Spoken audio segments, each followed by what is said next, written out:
Hello friends, welcome to educational insight. दोस्तों, उत्तर प्रदेश में corona का कहर कुछ थम सा गया है।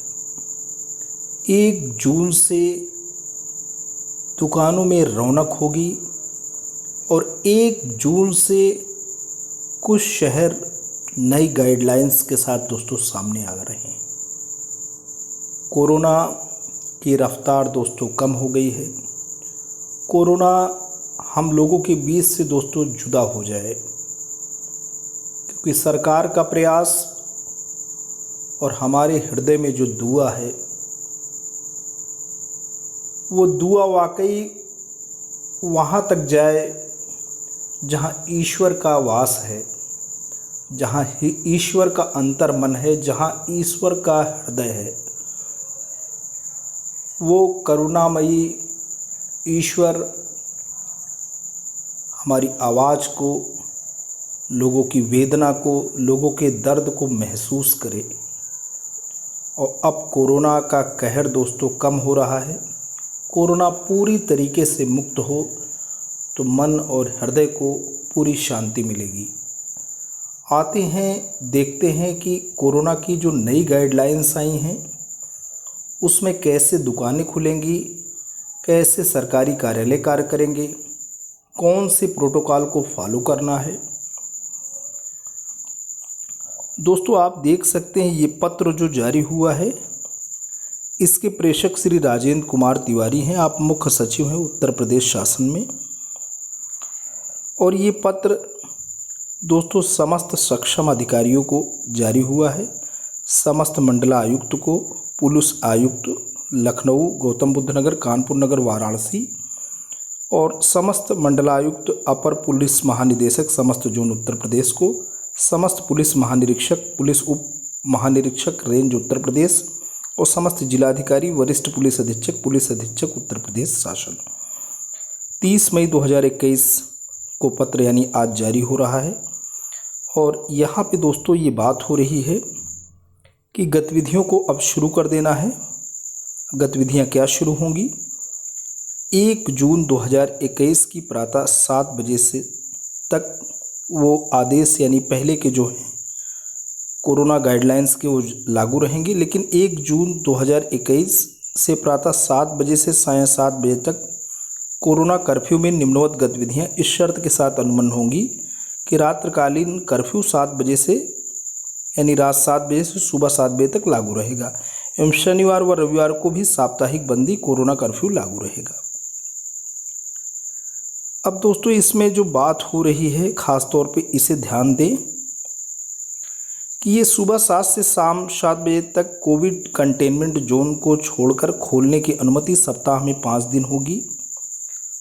शनिवार व रविवार को साप्ताहिक बंदी रहेगी। साप्ताहिक बंदी में पूरे प्रदेश में शहरी एवं ग्रामीण क्षेत्र में स्वच्छता, सैनिटाइजेशन एवं फॉगिंग का अभियान चलाया जाए। दुकानों पर दुकानदार व स्टाफ मास्क की अनिवार्यता, 2 गज की दूरी एवं सैनिटाइजर की व्यवस्था सुनिश्चित करेंगे। यही अनिवार्यता खरीदारों के लिए भी लागू होगी। उपर्युक्त अनिवार्यता का उल्लंघन होने पर महामारी अधिनियम के तहत कड़ी कार्रवाई की जाएगी। दुकान बाजार के साथ सुपरमार्केट को भी मास्क की अनिवार्यता, 2 गज की दूरी एवं सैनिटाइजर की व्यवस्था के साथ खोलने की अनुमति होगी। अब आप देख सकते हैं दोस्तों, जिन जनपदों में कोरोना के सक्रिय केस की संख्या यानी 30 मई 2021 को 600 से अधिक है, जैसे ये कौन कौन से ज़िले हैं जहां 600 से अधिक है? मेरठ है, लखनऊ है, सहारनपुर, वाराणसी, गाज़ियाबाद, गोरखपुर, मुजफ्फरनगर, बरेली, गौतम बुद्ध नगर, बुलंदशहर, झांसी, प्रयागराज, लखीमपुर खीरी, सोनभद्र, जौनपुर, बागपत, मुरादाबाद, गाज़ीपुर, बिजनौर एवं देवरिया। कुल 20 जनपद ऐसे हैं जहां दोस्तों कोई छूट अनुमन्य नहीं होगी। जब इन जनपदों में स्वास्थ्य विभाग की प्रतिदिन कोरोना रिपोर्ट के आधार पर सक्रिय कोरोना केस कुल 600 की संख्या से कम हो जाएगी, तो इन जनपदों में भी कोरोना कर्फ्यू में इस आदेश में अनुमन्य सभी छूट स्वतः लागू हो जाएगी। यदि किसी जनपद में जिसमें छूट लागू है, सक्रिय कोरोना केस 600 से अधिक हो जाते हैं, तो संबंधित जनपद में कोरोना कर्फ्यू में छूट समाप्त हो जाएगी एवं अनुमन्य समस्त गतिविधियों पर पुनः रोक लग जाएगी, जिसके लिए आदेश यथा समय जारी कर दिए जाएंगे। अब ये जो सबसे बड़ी बात मैं करने जा रहा हूँ वो ये है कि सरकारी कर्मचारी कोरोना के अभियान से जुड़े फ्रंटलाइन सरकारी विभाग में पूर्ण उपस्थिति रहेगी जो फ्रंटलाइन वर्कर हैं वो दोस्तों पूरे के पूरे उपस्थित रहेंगे एवं शेष सरकारी कार्यालय अधिकतम 50% उपस्थिति के साथ खुलेंगे एवं जो 50% कर्मी रहेंगे उनको रोटेशन से बुलाया जाएगा। प्रत्येक कार्यालय में कोविड हेल्प डेस्क की स्थापना की अनिवार्यता होगी। निजी कंपनियों के कार्यालय भी मास्क की अनिवार्यता, 2 गज की दूरी व सैनिटाइजर के प्रयोग की गाइडलाइंस के साथ खुलेंगे। निजी कंपनियां वर्क फ्रॉम होम की व्यवस्था को लागू करना प्रोत्साहित करेंगी। प्रत्येक निजी कंपनी में कोविड हेल्प डेस्क की स्थापना की अनिवार्यता होगी।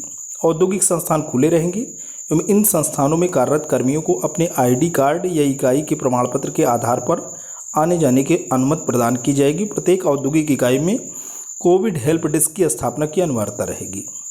सब्जी मंडियां पहले की भांति खुली रहेंगी, परंतु घनी आबादी में संचालित सब्जी मंडियों को प्रशासन खुले स्थान पर संचालित करवाते हुए खुलवाएंगे। प्रत्येक सब्जी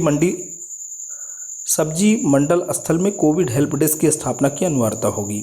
रेलवे स्टेशन, एयरपोर्ट एवं रोडवेज बस में 2 गज की दूरी, मास्क की अनिवार्यता तथा सैनिटाइजेशन की व्यवस्था के साथ साथ स्क्रीनिंग में एंटीजन टेस्टिंग की भी की जाएगी, जिससे लक्षण युक्त व्यक्तियों को उपचार हेतु अस्पताल रेफर किया जा सके। ऐसे स्थानों पर कोविड हेल्प डेस्क की व्यवस्था टेस्टिंग आदि की सुविधा के साथ स्थापित होगी। समस्त सरकारी व निजी कार्यालयों में, औद्योगिक इकाई में, airport, railway station, bus stand, मंडी स्थल आदि में उपरोक्त अनुसार कोविड हेल्प डेस्क की स्थापना करना अनिवार्य होगा, जिसमें थर्मल स्कैनिंग हेतु इंफ्रारेड थर्मामीटर, पल्स ऑक्सीमीटर एवं सैनिटाइजर आदि की व्यवस्था की जाएगी। प्रत्येक कोविड हेल्प डेस्क पर एक रजिस्टर की व्यवस्था होगी एवं संदिग्ध व लक्षण युक्त व्यक्तियों के प्रवेश की अनुमति न देकर इसकी सूचना जनपद के मुख्य चिकित्सा अधिकारी को प्रतिदिन पूर्ण विवरण के साथ नाम, ID व मोबाइल नंबर भेजी जाएगी, जिससे ऐसे व्यक्तियों की स्क्रीनिंग व टेस्टिंग तत्काल कराई जा सके। स्कूल, कॉलेज तथा शिक्षण संस्थान शिक्षण कार्य हेतु बंद रहेंगे। माध्यमिक एवं उच्च शिक्षण संस्थानों, कोचिंग संस्थानों में ऑनलाइन पढ़ाई की अनुमति विभागीय आदेशों के अनुरूप होगी। बेसिक, माध्यमिक, उच्च शिक्षा के शिक्षकों एवं कर्मचारियों को प्रशासनिक कार्यों हेतु विद्यालय आने जाने की अनुमति होगी। दोस्तों यहाँ पे बात किया जा रहा है, चाहे वो बेसिक के शिक्षक हों या माध्यमिक या उच्च शिक्षक या कोई भी कर्मचारी, एडमिनिस्ट्रेटिव कार्य हेतु विद्यालय आने जाने की अनुमति होगी। इसके लिए विद्यालयों के प्रशासनिक कार्यालय तदनुसार खोलने की अनुमति होगी। बैंकों, बीमा कंपनियों, भुगतान प्रणालियों व अन्य वित्तीय सेवा प्रदाता कंपनियों की शाखाएं, कार्यालय खुले एवं क्रियाशील रखे गए हैं। अपने ग्राहकों के लिए गतिशीलता के साथ 2 गज की दूरी के नियमों, कोविड प्रोटोकॉल का प्रयोग करते हुए सेवा प्रदान की जा रही है। बैंकिंग उद्योग को गृह मंत्रालय भारत सरकार के अनुसार आवश्यक सेवाओं के प्रदाताओं के रूप में वर्गीकृत किया गया है। बैंक वित्तीय सेवाओं के कर्मचारियों को उनकी ID के आधार पर रोका न जाए तथा बैंक के खुले रहने की अवधि में उनके कामकाज में बाधा न डाली जाए। अब दोस्तों रेस्टोरेंट और होम डिलीवरी की केवल अनुमति होगी। इसके अतिरिक्त हाईवे व एक्सप्रेसवे के किनारे ढाबे तथा ठेले खोमचे वालों को खोलने की अनुमति 2 गज दूरी व मास्क के साथ होगी। ट्रांसपोर्ट कंपनियों के कार्यालय, लॉजिस्टिक कंपनियों के कार्यालय तथा वेयर हाउस को खोलने की अनुमति होगी, जिससे कंपनी द्वारा माल, आवश्यक सामग्री की आपूर्ति सुनिश्चित की जा सके। कंटेनमेंट जोन को छोड़कर शेष स्थानों, जोन में धर्म स्थलों के अंदर एक बार में एक स्थान पर 5 से अधिक श्रद्धालु न हों। उत्तर प्रदेश परिवहन निगम की बसों को प्रदेश के अंदर चलाने की अनुमति इस शर्त के साथ होगी कि निर्धारित सीट क्षमता पर ही संचालन किया जाएगा। स्टैंडिंग की अनुमति नहीं होगी। संचालन के दौरान चालक, परिचालकों को मास्क, ग्लव्स का उपयोग करना अनिवार्य होगा। यात्रियों को भी मास्क, फेस कवर पहनना अनिवार्य होगा। साथ ही बसों का नियमित सैनिटाइजेशन किया जाएगा। बसों में बैठने से पहले तथा परिवहन निगम बस स्टेशन पर आने वाले यात्रियों की थर्मल स्कैनिंग अनिवार्य रूप से की जाए। बस स्टेशन अथवा बस स्टेशन के निकट के स्थान पर 108 एम्बुलेंस सेवा की उपलब्धता इस प्रकार सुनिश्चित की जाए कि आवश्यकता पड़ने पर इसका तत्काल प्रयोग किया जा सके।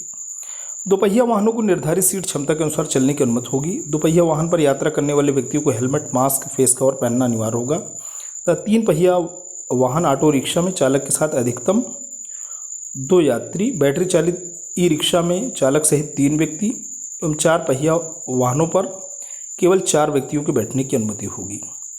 अंडे, मांस एवं मछली की दुकानों को पर्याप्त साफ सफाई और सैनिटाइजेशन का ध्यान रखते हुए बंद स्थान अथवा ढके हुए खुले खोलने की अनुमति होगी। खुले में कोई विक्रय न किया जाए। समस्त प्रदेश में गेहूं क्रय केंद्र और राशन की उचित दर की दुकानें खुली रहेंगी। कृषि कार्य संबंधी जैसे खाद, बीज व अन्य कृषि निवेश से संबंधित उत्पाद तथा कृषि संयंत्रों की दुकानें खुली रहेंगी। वृक्षारोपण अभियान के दृष्टिगत वन विभाग तथा उद्यान विभाग की नर्सरियों को खोलने की अनुमति होगी। राजस्व चकबंदी न्यायालय कोविड-19 के प्रोटोकॉल यथा मास्क की अनिवार्यता व सैनिटाइजर व 2 गज की दूरी के सिद्धांत का अनुपालन करते हुए खोले जाएंगे। इन न्यायालयों में प्रतिदिन सुनवाई इस प्रकार की जाए जिससे अनावश्यक भीड़भाड़ न्यायालय परिसर के अंदर व बाहर न हो। राजस्व विभाग न्यायालय में एक दिन में सुनवाई हेतु अधिकतम वाद की संख्या के आदेशों को अलग से जारी करेंगे। बाढ़ आदि की तैयारी के क्रम में जल शक्ति विभाग के समस्त कार्यालय खुले रहेंगे। साथ साथ ऊर्जा विभाग एवं कार्यालय एवं बिल काउंटर भी खुले रहेंगे। कोचिंग संस्थान, cinema, gym, swimming pool, clubs एवं शॉपिंग मॉल्स पूर्णतः बंद रहेंगे। समस्त प्रदेश में समस्त सरकारी व निजी निर्माण कार्य कोविड-19 प्रोटोकॉल का अनुपालन करते हुए अनुबंध होंगे। शादी समारोह व अन्य आयोजनों में व्यक्तियों की उपस्थिति निम्नवत शर्तों प्रतिबंधों के अनुसार रहेगी। बंद स्थानों अथवा खुले स्थानों पर एक समय में अधिकतम 25 आमंत्रित अतिथियों को मास्क की अनिवार्यता के साथ 2 गज की दूरी, सैनिटाइजर का उपयोग एवं कोविड-19 प्रोटोकॉल के अनुसार अन्य सावधानियों के साथ अनुमति होगी। आयोजन समारोह स्थलों पर आमंत्रित अतिथियों के बैठने की व्यवस्था में 2 गज की दूरी के प्रोटोकॉल को पूर्णतः पालन किया जाएगा। आयोजन समारोह स्थलों पर शौचालयों में साफ सफाई और सैनिटाइजेशन की समुचित व्यवस्था रखी जाएगी। उपरोक्त शर्तों प्रतिबंधों के अनुपालन की पूर्ण जिम्मेदारी आयोजकों की होगी। शव यात्रा में कोविड-19 प्रोटोकॉल का अनुपालन करते हुए अधिकतम 20 व्यक्ति शामिल होंगे। कोरोना की रोकथाम हेतु पब्लिक एड्रेस सिस्टम का व्यापक उपयोग कर जन सामान्य को जागरूक किया जाए। जन सामान्य से अपेक्षा की जाए कि सभी नागरिक कोरोना गाइडलाइंस का स्वयं पालन कर इस महामारी से लड़ने में अपना सहयोग प्रदान करें। तो दोस्तों, ये आदेश लागू हो गया है और ये अग्रिम आदेशों तक ये आदेश लागू रहेगा। श्री राजेंद्र कुमार जी हैं, मुख्य सचिव हैं और बड़े बड़े सक्षम अधिकारियों को आपने आदेश प्रेषित भी कर दिया है। आप देख सकते हैं कि यही प्रतिलिपि जो आदेश की है वो सूचना के लिए आवश्यक कार्रवाई हेतु आगे भी प्रेषित हुई है। अपर मुख्य सचिव मुख्यमंत्री उत्तर प्रदेश शासन को गई है, प्रमुख सचिव माननीय मुख्यमंत्री उत्तर प्रदेश शासन को गई है, प्रमुख स्टाफ ऑफिसर मुख्य सचिव उत्तर प्रदेश शासन को गई है, समस्त अपर मुख्य सचिव, प्रमुख सचिव, सचिव उत्तर प्रदेश शासन को गई है, पुलिस महानिदेशक अग्निशमन सेवाएं उत्तर प्रदेश को गई है। दोस्तों, आज के लिए इतना ही। आशा करता हूं कि इस प्रकार की वीडियो भविष्य में दोस्तों न बने। ये कोरोना नामक महामारी हम लोगों के बीच से जाए, हमारी ज़िंदगी में, हमारे रिश्तों में, हमारे कारोबार में, हमारे व्यापार में जीवंतता दोस्तों आए। आज के लिए इतना ही। वीडियो अच्छा लगा हो तो लाइक करिएगा, चैनल पर कमेंट करिएगा, इसे ज़्यादा से ज़्यादा अपने जैसे दोस्तों के बीच में शेयर करिएगा। लेकिन अगर आप चैनल पर नए हैं, पहली बार विजिट कर रहे हैं, तो प्लीज़ दोस्तों इसे सब्सक्राइब कर लें। जब भी आप सब्सक्राइब बटन प्रेस करते हैं, बराबर से एक बेल आइकन आता है, उसे प्रेस करें और चैनल को सब्सक्राइब करें। Thanks for listening. This is Ajay Prakash Dubey signing off.